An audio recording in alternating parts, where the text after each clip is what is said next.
दोस्तों, एक लड़की के लिए ससुराल ही मायने रखता है, ससुराल ही सब कुछ होता है।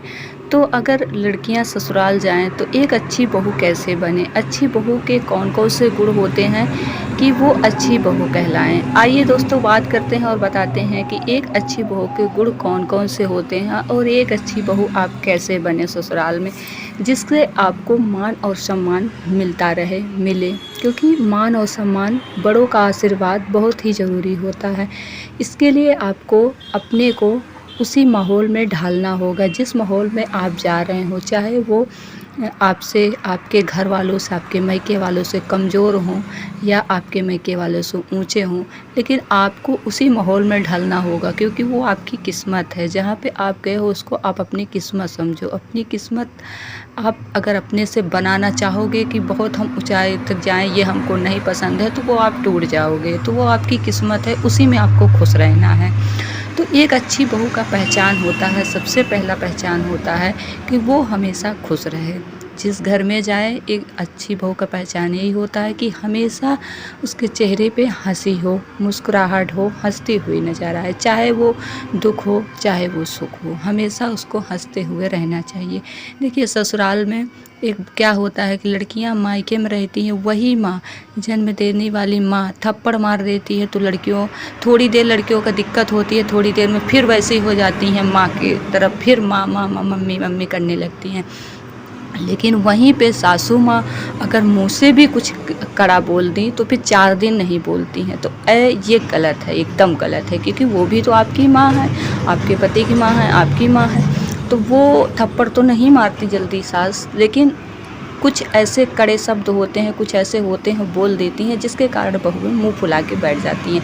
तो एक अच्छी बहू के ये संस्कार नहीं होने चाहिए कि वो मुँह फुला के बैठ जाएँ, क्योंकि वो आपसे बड़ी हैं, वो आपकी माँ हैं, वो आपको जो भी कह रही हैं वो अच्छे के लिए कह रही हैं। आप उनके घर में हैं, आपको वो अच्छे से अच्छा ढालना चाह रही हैं, क्योंकि जो लड़कियाँ होती हैं वो उतने अच्छे से मायके में नहीं सब कुछ पता रहता है उनको। आजकल की लड़कियां तो और पढ़ने लिखने में मस्त हैं, तो उनको इतना अच्छा घर चलाना, घर को कैसे चलाया जाता है, कैसे क्या किया जाता है, नहीं पता रहता है। तो अगर डांट आपके ऊपर पड़ती है तो आपको ये देखना है कि हमारे ऊपर डांट पड़ी तो किस लिए पड़ी, हमको उस कार्य को सुधारना है, ना कि हमको मुंह फुला के बैठना है। डांट में भी आप हंसते रहो, फिर देखो उनको, आप कितनी भी बुरी सास हो, कितने भी बुरे ससुर हो, कितने भी बुरा परिवार हो, लेकिन आप उनके उनके जो वो आपके साथ जो भी व्यवहार कर रहे हो, उनके व्यवहार में भी आप खुश रहो। उनकी खुद आत्मा अंदर से कहेगी कि हमने इनके साथ इतना किया, फिर भी ये खुश रहती हैं। आपके साथ कभी भी वो कुछ गलत करने को नहीं सोचेंगे। वैसे सास जो होती हैं, ससुर जो होते हैं, वो आपके माता पिता होते हैं। तो आप जैसे माता पिता को छोड़ के आते हैं, वैसे माता पिता यहाँ पे देखें, वो डांट दें, मार दें, कुछ भी कर दें, आप जैसे अपनी मम्मी के साथ रहती थी वैसे सास के साथ रहिए।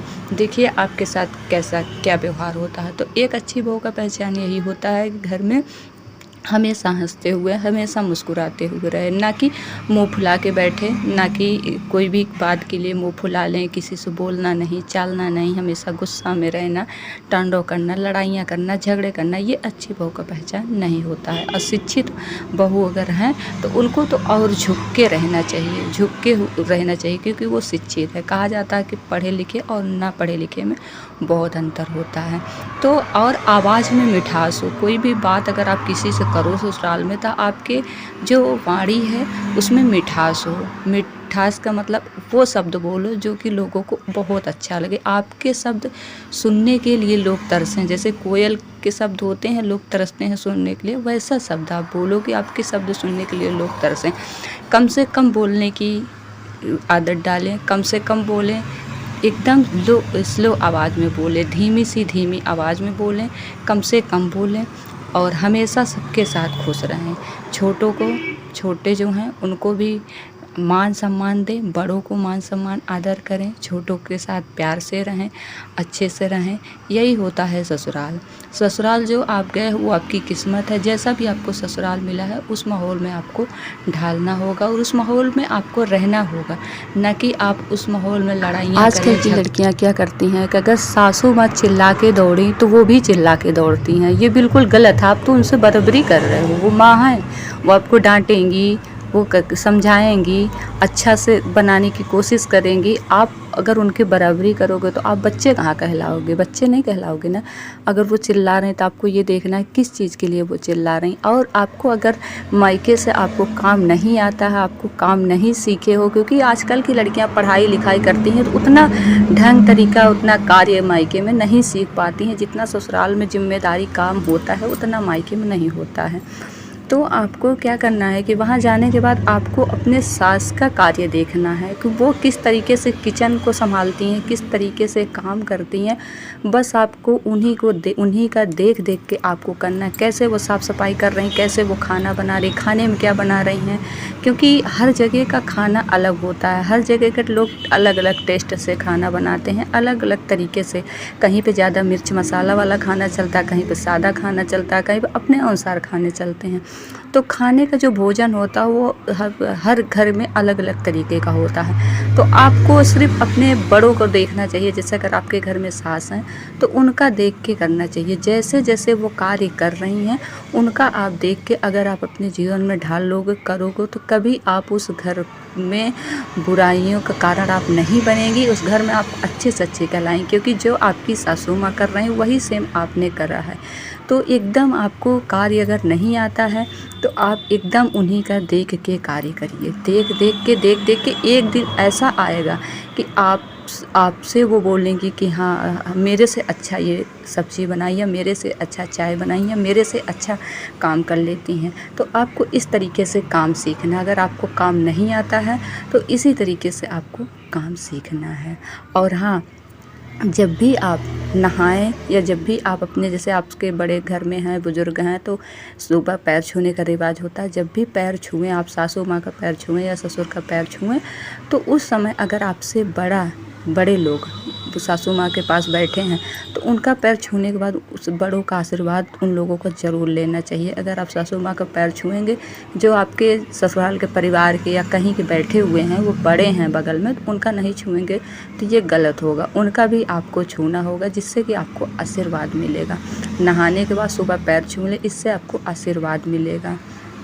देखिए, बोलने की जो वाणी होती है ना, वाणी से ही आदमी इंसान को अपने तरफ इतना आकर्षित कर लेता है। एक इंसान होता है कि वाणी से अपनी तरफ लोगों को आकर्षित कर लेता है। एक इंसान होता है कि वाणी में जहर होता है। तो अगर आप अच्छी बहू की पहचान हैं, अच्छी बहू बनने चाहते हैं, तो आपके वाणी में मिठास होना चाहिए। जिससे आप बात करो वो आप ऊपर आकर्षित हो, खुश हो, आपकी बातों से संतुष्ट हो। ऐसी बातें ना बोलें जिससे कि किसी को चुभे, किसी को गलत लगे। अगर आपको कोई ससुराल में अशब्द बोलता है तो उसको आपको इग्नोर करना होगा, क्योंकि आपका वो ससुराल है, आप गए हो वहाँ पे, तो आपको लोग परीक्षण में भी अशब्द बोल सकते हैं। जैसे कि परिवार में लोग होते हैं, सासू की जेठान होती हैं, देवरान होती हैं, या सासू माँ की सासू माँ होती हैं। अगर वो पुराने लोग होते हैं, थोड़ा पुराना ख्याल होता है, अगर वो कुछ बड़बड़ाते हैं, बोलते हैं, तो उनको आपको इग्नोर करना पड़ेगा। क्योंकि जैसे आप अपनी मम्मी का कुछ बातों का इग्नोर करते थे, मम्मी पता नहीं क्या क्या बोल जाती हैं, बहुत ज़्यादा बोल जाती हैं बच्चों को, लड़के या लड़कियों को, तो उनको आप तो इग्नोर कर देते हो, उनकी बातों को लेते नहीं हो। वो बड़बड़ाती रहती हैं, आप सुनते रहते हो, बोलते हो एक कान से निकल गया, एक कान से आया, एक कान से निकल गया। बस वही कार्य आपको वहाँ भी करना है। कोई भी कुछ भी आपको बड़बड़ाता है, कहता है, तो आप उसको एकदम इग्नोर कर दीजिए, छोड़ दीजिए और उनसे हंस के बात करिए। जब आप हंस के बात करेंगे तो फिर उनका देखिए चेहरा किस तरीके से होता है। फिर कुछ दिन वो अपने आप सुधर जाएंगे। जो आपको बड़बड़ाती होंगी, जो आपको गुस्से में बोलती होंगी, जो आपको कुछ भी बोलती होंगी, वो अपने आप बदल जाएंगी। क्योंकि कोई अगर चिल्लाता रहेगा, अगला इंसान कुछ बोलेगा नहीं, तो वो कितने दिन तक चिल्लाएगा, वो शांत हो जाएगा। तो अच्छी बहू होने का ये सारे पहचान होते हैं कि आप खुश रहिए, हमेशा खुश रहिए। बड़ों की बातों को बुरा नहीं मानना है। जो भी बोलें उनको, आपको अगर आपको गलत लग रहा है तो उनको भी इग्नोर करके आपको हंसी में लेना है। कोई भी बात अगर बड़े बोलते हैं तो उनको हंसी में आप डाल दीजिए, उनको हंसकर टाल दीजिए। देखिए उनके ऊपर क्या, उनके चेहरे में खुद ही रौनक आ जाएगी, उनका चेहरा खुद हंसी से भर जाएगा। आप हंसोगे, वो भी हंसने लगेंगे। तो इस तरीके से अगर आप अच्छे बहू होना चाहते हैं तो आपको हमेशा खुश रहना होगा, दूसरों को खुश करने की पूरी कोशिश करना होगा। भले आपको कोई दुख अंदर से हो, लेकिन फिर भी आपको खुश रहना होगा। खुश रहना आपके लिए बहुत ज़रूरी है। जब आप खुश रहोगे तभी आप परिवार को खुश कर पाओगे। और अच्छी बहू का पहचान होता है कि एक अपना परिवार अच्छे से खुशहाल परिवार लेके चलें। तो ये जानकारी आपको कैसी लगी? अगर अच्छी लगी हो तो वीडियो को लाइक करें, शेयर करें, चैनल पर नए हो तो चैनल को सब्सक्राइब करें। ऐसे वीडियो आपके लिए हम हमेशा लेके आते रहेंगे। और आप आगे की अगर कोई आपको जानकारी और एक्स्ट्रा चाहिए होगा तो कमेंट करके ज़रूर बताइएगा। मिलते हैं आप लोगों के नेक्स्ट वीडियो में नए टॉपिक के साथ। Bye bye and take care.